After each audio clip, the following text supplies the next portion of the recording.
الحمدللہ رب العالمین والصلاة والسلام علی سید الانبیاء والمرسلین اما بعد فاعوذ باللہ من الشیطان الرجیم بسم اللہ الرحمن الرحیم ان اللہ وملائکتہ یصلون علی النبی یا ایھا الذین آمنوا صلوا علیہ وسلموا تسلیما اللہم صلی علی سیدنا مولانا محمد واصحاب سیدنا مولانا محمد بارک وسلم وصلی علیہ۔ میرے بہت ہی محترم ناظرین اکرام، سامعین اکرام، السلام علیکم ورحمۃ اللہ وبرکاتہ۔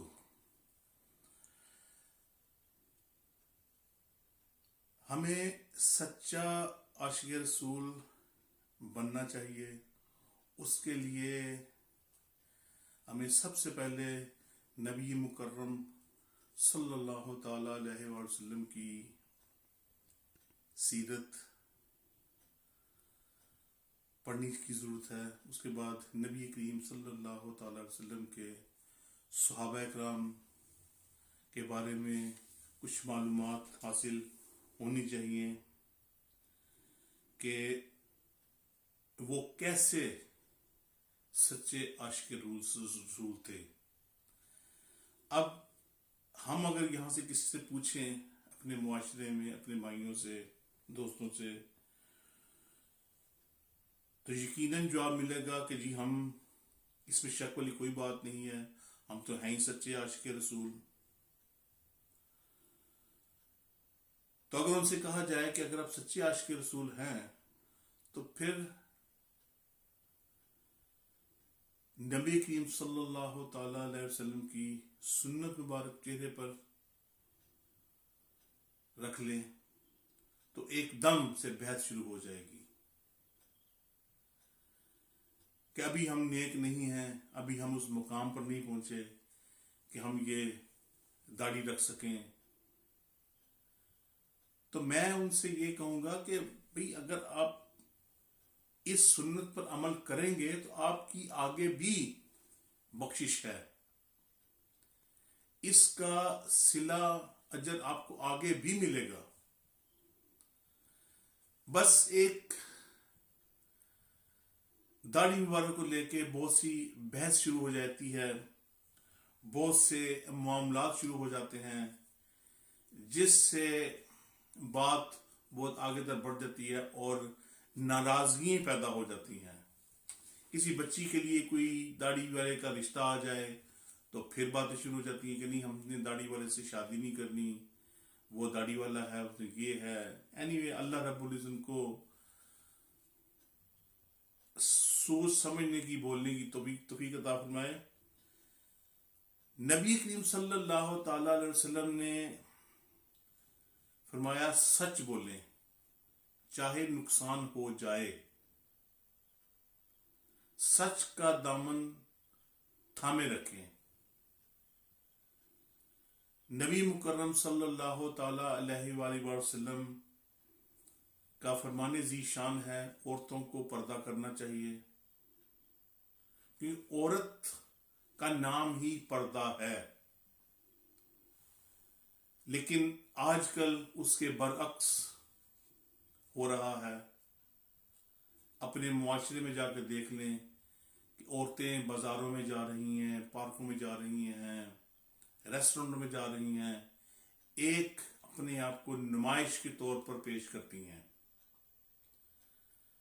کسی فنکشن میں چلے جائیں، یہاں تک کہ اللہ تعالیٰ میں معاف فرمائے کسی کے جنازے میں، کسی میت والے گھر میں جاتی ہیں تو بن سنور کر اور یہ ریشمی کپڑے، یہ بڑے پتہ چلے کہ ہم کسی اچھے اونچے گھرانے سے ہمارا تعلق ہے، اس حالات میں جاتی ہیں کہ وہاں بیٹھنے والی عورتیں جو ہماری محترم بزرگ عورتیں ہوتی ہیں، وہ دیکھ رہی ہوتی ہیں کہ یہ شادی میں آئی ہیں کہ کسی میت والے گھر میں آئی ہیں۔ اللہ رب العزت ہمیں سوچنے کی، سمجھنے کی قوت عطا فرمائے کہ ہم جہاں جائیں اس ماحول کو مد نظر رکھتے ہوئے اس حساب سے ہم جائیں۔ اللہ رب العزت ہمیں سن کر توفیق عطا فرمائے کہ اس پر عمل کر سکیں اچھے طریقے سے، پردے میں۔ ہمارے مسلمان بھائی اپنے آپ کو دیکھیں، ٹٹولیں کہ ان کے گھر میں کیا ہو رہا ہے۔ ایک سچے عاشق رسول کا ایک میں واقعہ سناتا ہوں، اللہ رب العزت میں سننے کی توفیق عطا فرمائے اور اس کے بعد عمل کی بھی توفیق عطا فرمائے۔ حضرت امام احمد بن جنبل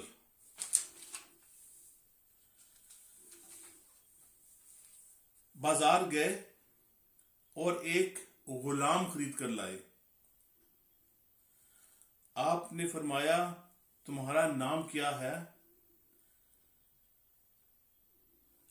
غلام کہنے لگا حضور غلاموں کا کوئی نام نہیں ہوتا، آپ کسی بھی آواز سے کسی بھی طرح مجھے بلائیں گے، کسی کو بھی آواز دیں گے تو میں سمجھوں گا کہ آپ نے مجھے ہی بلایا ہے۔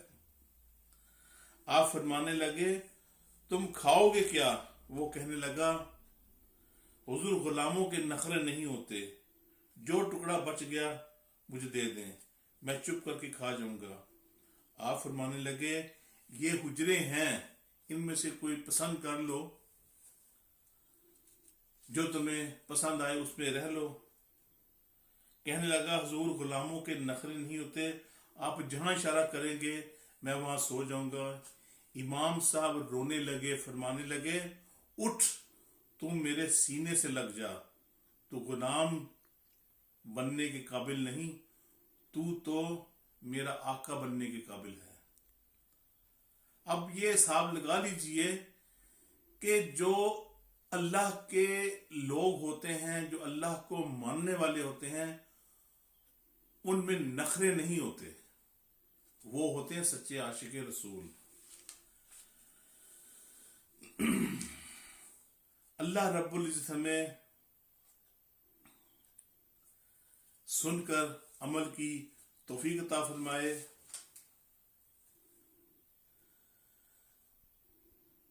آپ نے ایک درخت دیکھا ہوگا، وہ درخت ساروں کو سایہ دیتا ہے لیکن خود دھوپ میں جلتا ہے۔ تو ہمیں بھی ایسا ہی بننا چاہیے کہ ہم دوسروں کو فائدے پہنچائیں، اور چاہے ہم خود مشکلات میں ہو جائیں، ہمیں صبر کی توفیق عطا فرمائے۔ اللہ رب العزت ہمیں صبر کی توفیق دے تاکہ ہم صبر کریں اور دوسروں کو تکلیف سے بچائیں۔ ہم خود اگر تکلیف میں چلے جائیں تو ٹھیک، اللہ رب العزت ہمیں اس ایسے راستے پر چلنے کی توفیق عطا جس سے ہماری آخرت سنور جائے۔ ایک صحابی تھے حضرت ابو جندل رضی اللہ تعالی عنہ، بہت ہی پیارے عاشق رسول۔ ان کو ان کے والد اور بھائیوں نے باندھ دیا، ایک کمرے میں باندھ دیا یہ زنجیروں سے تاکہ وہ نکل نہ سکے۔ ان کو کسی طرح معلوم ہو گیا کہ نبی مکرم صلی اللہ تعالی علیہ وآلہ وسلم حدیبیہ کے مقام پر آئے ہوئے ہیں۔ ان صحابی نے کھڑکی توڑی اور کسی طریقے سے نکل کر باہر آ گئے۔ تو ابھی صلح حدیبیہ کے اوپر دستخط نہیں ہوئے تھے کہ جو ان میں شرائط تھیں، ابھی اس پہ کوئی سائن نہیں ہوئے تھے کہ بھی ان میں کیا کیا لکھا جائے گا۔ تو یہ وہاں پہنچ گئے، نبی کریم صلی اللہ تعالی علیہ وسلم کو دیکھ کر آپ رو پڑے اور آپ نبی کریم صلی اللہ علیہ وسلم کے جسم کے ساتھ چپٹ گئے، لپٹ گئے کہ حضور مجھے چھوڑ کر مت جائیے گا، مجھے یہاں سے لے کے جائیے گا۔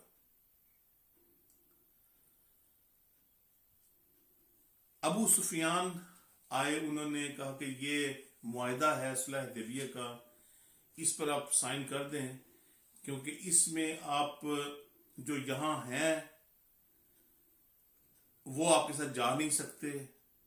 اگر مدینہ سے کوئی یہاں آ گیا مکے تو ہم واپس نہیں کریں گے. اگر مکے سے کوئی مدینہ چلا گیا تو وہ آپ کو اب واپس کرنا پڑے گا. تو نبی مکرم صلی اللہ تعالی وسلم نے حضرت ابو جندل رضی اللہ تعالی عنہما کو فرمایا ابھی تھوڑا سا اور صبر کر لے, ابھی تھوڑا سا اور صبر کر لے, وہ وقت دور نہیں. انشاءاللہ عز و جل اللہ تمہارے ساتھ بہتر رویہ اختیار فرمائے گا. معاہدہ ہو گیا.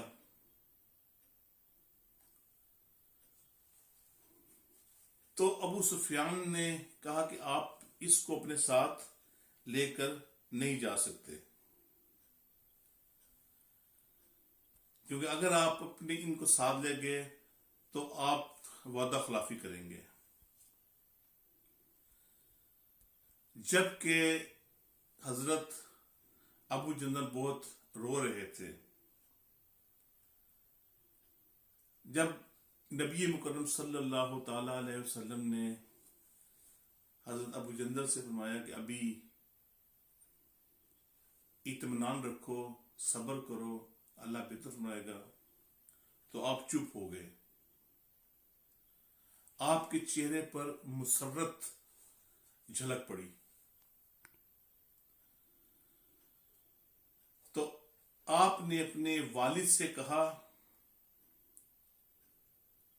مجھے یہ جو زنجیریں وغیرہ جو پہنائی ہوئی ہیں, جو قید کیا, اس کو اتار دو, اور جہاں تم نے قید کرنا ہے کر دو. کیونکہ ان کے دل میں یہ ایک چیز نظر آ گئی تھی کہ نبی مکرم صلی اللہ تعالی وسلم نے یہ ارشاد فرمایا ہے کہ وہ مجھے لے کے جائیں گے, تو وہ مجھے لے کے جائیں گے, جب مرضی آئیں گے, جب بھی آئیں گے وہ مجھے لے کے جائیں گے.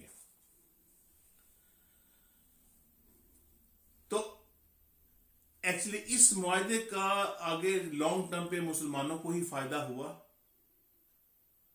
کیونکہ جب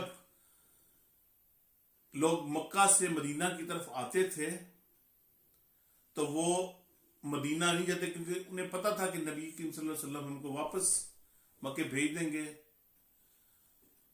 تو اس لیے ہمیں کسی اور دوسرے شہر میں چلے جاتے تھے وہ. تو اس طرح اسلام بڑھنے میں بہت زیادہ اس میں طاقت ہوئی اور بہت زیادہ اسلام پھیلا. تو جب بہت زیادہ اسلام پھیلا تو اس سے نبی کریم صلی اللہ تعالی وسلم کو خوشی محسوس ہوئی. اب حضرت ابو جندل نے فرمایا کہ اب میں تمہارا قیدی نہیں ہوں, اب میں محمد عربی کے حکم کا قیدی ہوں. جب تک میرے آقا کا نیا حکم نہیں آتا میں قید رہوں گا. اس موقع پر جتنے کفار وہاں کھڑے تھے ان سب کی توجہ دیگر امور سے ہٹ گئی اور توجہ حضرت ابو جندل کی طرف چلی گئی کہ ایسا بھی ہوتا ہے عاشق رسول. کیا کسی نے خوب کہا ہے اے عشق تیرے دا رنگ محمد چڑھ جاوے, پھر نہیں لیندے یہ پکے رنگ. یعنی کہ جو محمد عربی کا رنگ چڑھ جائے تو پھر وہ کسی اور رنگ سے اترتا نہیں. تو یہ ایسے ہوتے ہیں عاشق رسول. اللہ رب العزت ہمیں سن کر عمل کی توفیق عطا فرمائے. وآخر دعوانا ان الحمد للہ رب العالمین.